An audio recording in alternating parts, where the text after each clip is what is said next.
Hindi kami magkarinigan dito, ayop na yan dahil sa ingay ng bus. Andito kasi sa motorcycle lane eh. Tiyan mo, ayun oh. Eh, yung motorcycle lane dito, wala na, hindi na nire-respeto. Hindi na nire-respeto. Puta, kaya yung ibang mga motor, ayun, nasa labas na lang linya. Mapa-private o ano, public vehicle. Bahala na sila sa buhay nila.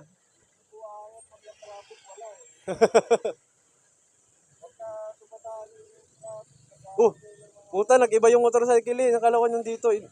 Nasa labas na tayo bigla ah. Ba nangyayari?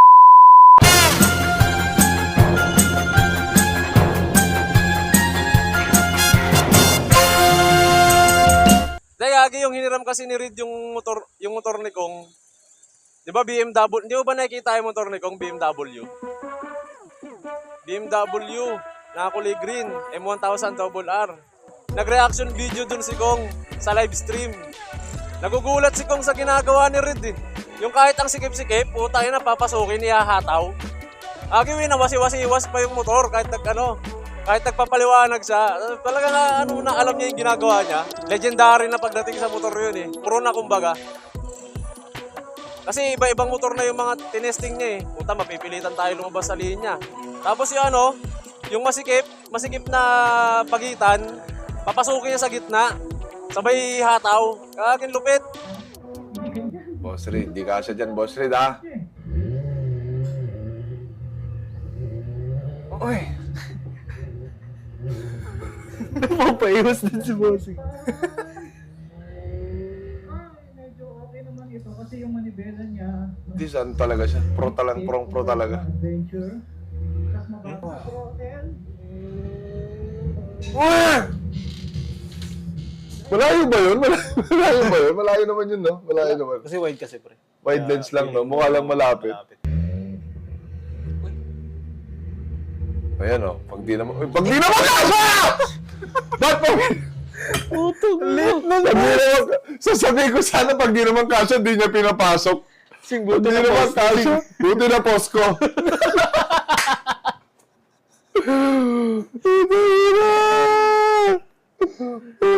Ang galing mo magmotor. Malupit na sana eh, kaso takin na mali kasi. Sablay kasi yung ganun eh, tapos mapapanood ng may-ari. Ganun yung ganun mo sa motor. Nakakatakot yung ginagawa niya. Ang lakas talaga makakamote, lalo pag pinapanood ka ng mga tao. Tapos hiram pa. Ayun yung ano dun eh. Oo. Alam naman nila na kaya niya talagang palitan yung pag may nasira doon, pag may nadali doon. Kaya niya palitan. Problema, siyempre yung tiwala. Siyempre, si Mosing, kahit nadali yung motor niya, sa halip na magalit, mas iintindi niya na lang yung yung tropahan eh. Kasi motor lang naman yun eh. Oh, yung may-ari pa yung mahihiyang magalit. Okay pa sana kung dala niya naked bike, mga ganun, kasi madaling ilusot.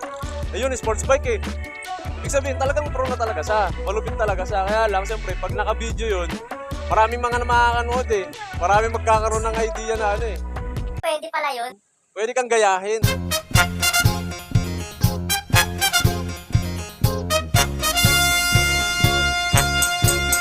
Puta na, laki ng truck sa likod.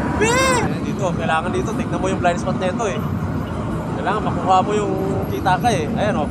Makita mo yung driver, kita ka rin yan. Ayan o. Ay, nasa likod natin, gago.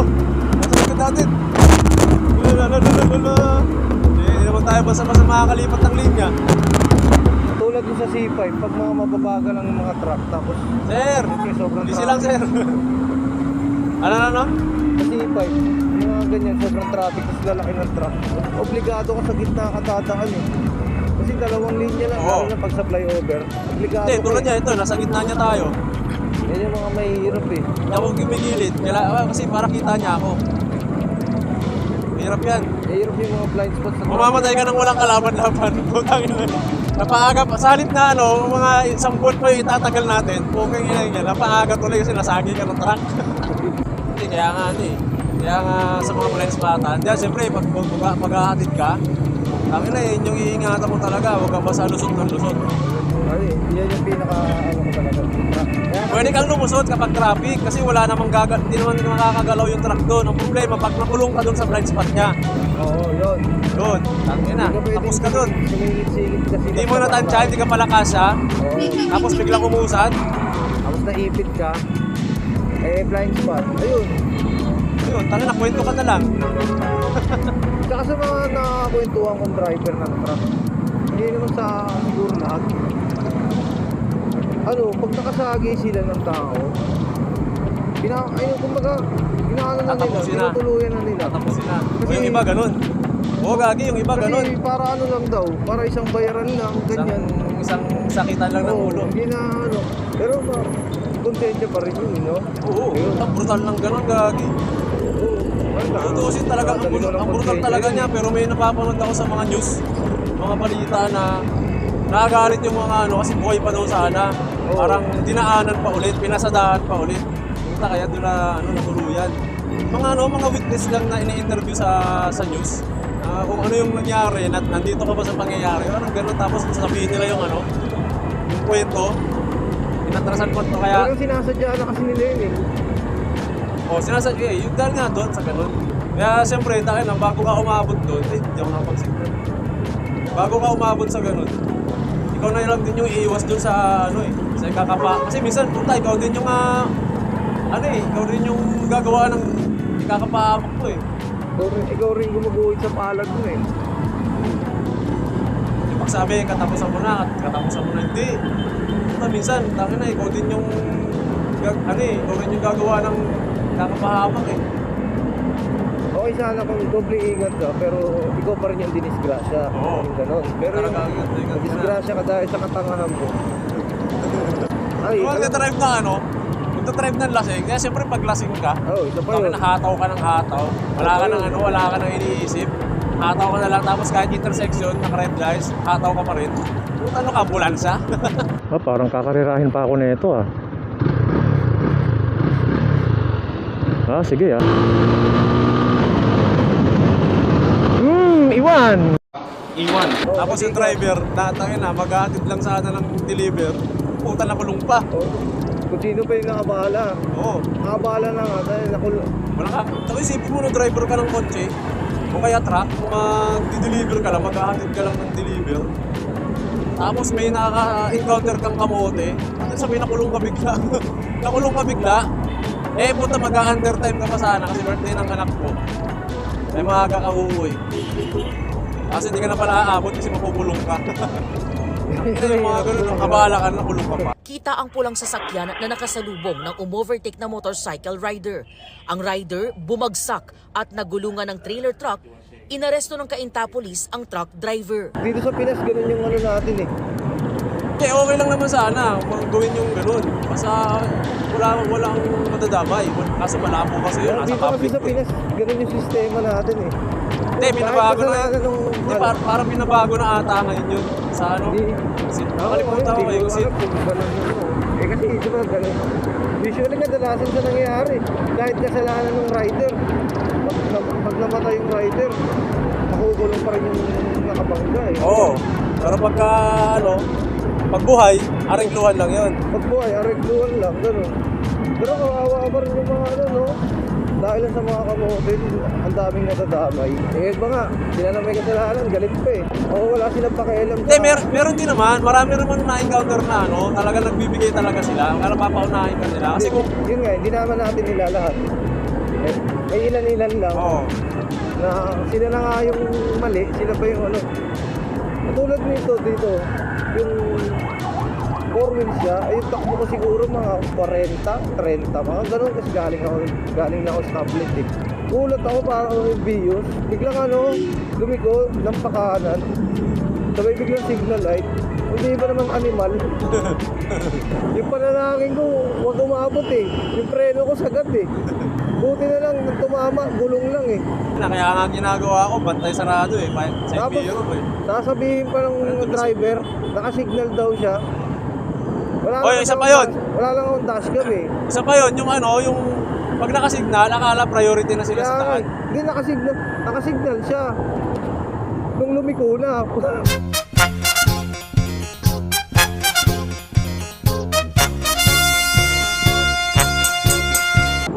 motor niya. Parang Parang, si Gades. yun ata yun. Gades. Tapos magpapagas siya. Tapos biglang may sumulpot dito siya, nandito na sa banda eh. Papasok na siya dun sa Oo, ano. kakanan na siya eh. Tapos bigla siyang pinasukan ng rider na sabi niya ano,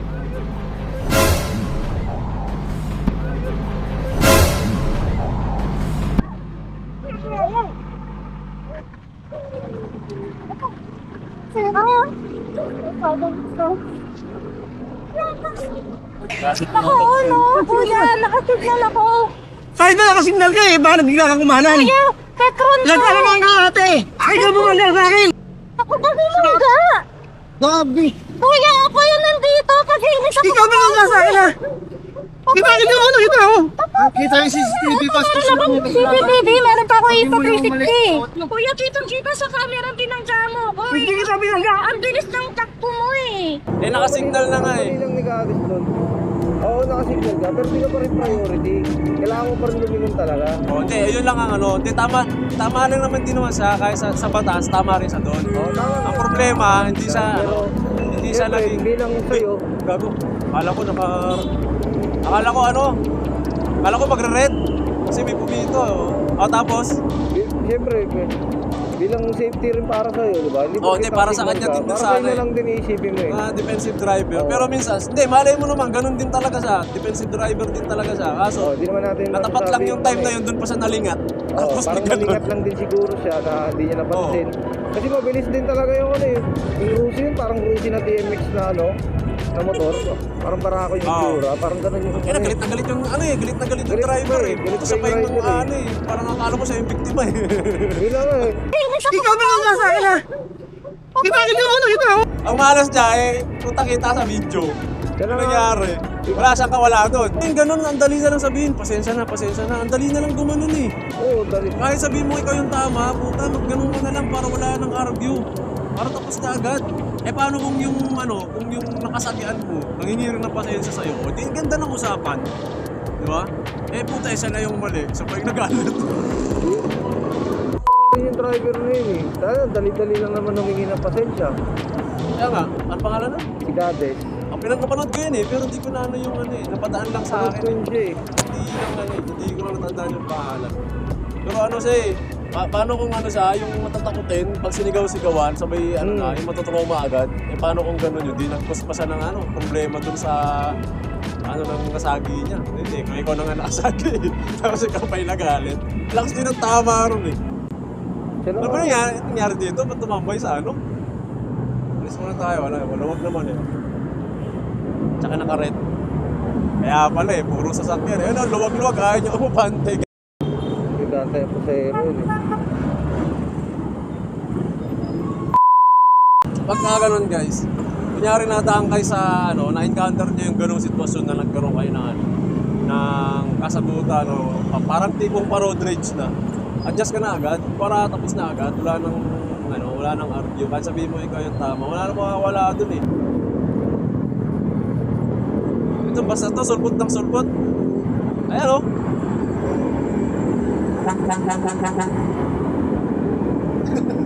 Kusina pa. Pero sinahan pa tayo, gago.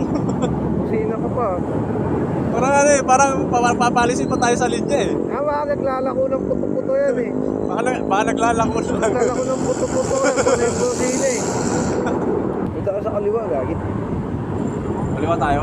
Oo. Bababa tayo flyover eh. Kaya nga, inaano, bumubelo lang ako eh.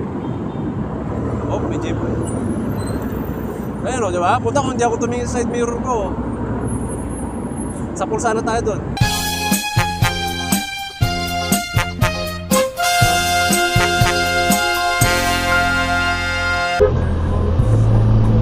Saan kayo? Hindi, ayun yung sinasabi nila na ano, di, pag nakasignal ako boss, nakasignal ako yung gaganong-ganong ka. Oo. Ay na kahit di ka nakasignal eh. Basta tumingin ka, pakita mo lang kung ano yung lagay ng nasa likod mo, okay na yun eh. Kesa yung nakasignal ka, tapos pagka hindi ka naman napansin ng kasagian mo, o di problema pa rin, kasi hindi ka niya napansin, hindi ko pa rin talaga titigil kasi ikaw ililipot sa linya ka na eh. eh. Ha? Hindi naman porkit naka-signal ka, priority ka na. Oo. Ano ka, PWD? PWD. PWD ka, ano? Siyempre, for safety pa rin sa driver. Oh, hindi tawag doon defensive driving. Oo. Ganun. Opo, ganun lang. Takbo lang natin. Patirenta-trenta lang. Pero putang ina, dito na tayo. So ayun, nasayang na naman namin yung 10 minutes ng buhay. Di ko alam kung 10 minutes aabutin na ito. Pero hanggang dito na lang mga kaibigan. Maraming salamat sa panonood. Goodbye.